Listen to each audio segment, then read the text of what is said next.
So I'm going to do a quick trade recap of the trade I took today on ES, which is just the futures derivative that I've always traded of SPY.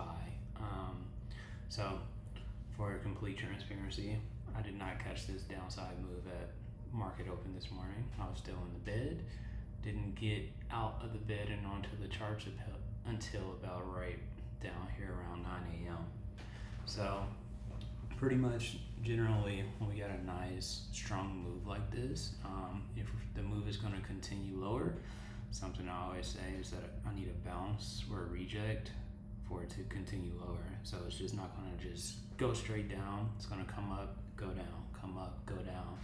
The stock moves in waves, and so we want to ride those waves. But if I know that for it to go lower, that I'm looking for a bounce, then I'm looking for a rejection. So let's remove these lines over here.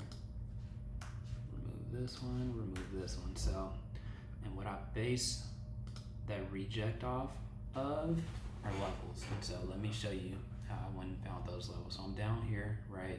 I need a level that I can like actually bounce or reject off of, right?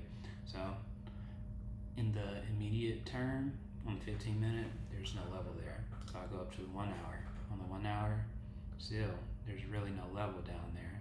So I go to the daily and I say, you know what, let's go ahead, find it. And so the next level lower, we were below this point here, was this one right here, which is Tuesday, November 19th of last year. And that brought us to 58.55, which is a kind of a nice round whole psych number. And so we were right here in this area, boom. And so things that I look for when price is ready to reject or bounce or something, I really look for like a basing candle.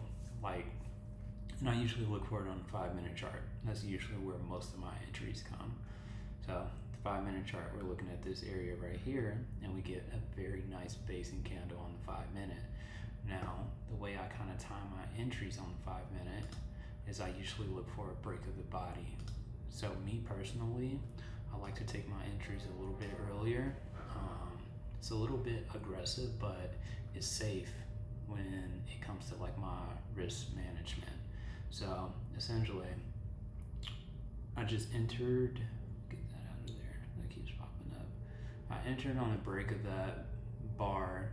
Let's just move the chart. Entered on the break of this actual bar, not the candle wick, but the actual bar. So I entered on this candle here, right around 58.57, right? So the reason I like to enter early is because it keeps my risk management nice and low. So if I enter at 57, my risk is down here at what, 52? Yeah, like 52, okay? So versus me waiting on the actual wick of the candle, or waiting a little bit later to enter, or waiting for a safer entry, but now my risk is like significantly expanded and I don't like risking that much. So pretty much entered on that candle for the reversal. We did indeed bounce up, wrote it into our 9 EMA, which is what this cloud line is here. So essentially, usually I like to play, well, price kind of likes to reject off the 9 EMA sometimes. So I wasn't looking for anything more than that. And so I held this trade for 7 minutes and exited at 58.72. So right around down here. It was about 10:24 when I exited, so nice quick 7-minute trade. Profit was just under $9,000. It wasn't all traded in one account though, so something I'm working on this year is kind of like spreading my risk throughout multiple accounts and copy trading it. So usually last year I would just go ahead, enter in 10 contracts right there at that break, and then just kind of let it ride. Versus this one, I entered 6 contracts, but I copy traded it between 2 accounts. So a total of 12 contracts for a 15-point move, just under $9,000. So about $4,500 per account. And that was the nice, quick, easy trade of the day. So after I hit that, I locked my account out, stayed on stream just to like see other moves, and plenty of other moves did occur, especially like this bounce down here, you know. Another thing, I exited this trade early. It kept going up here.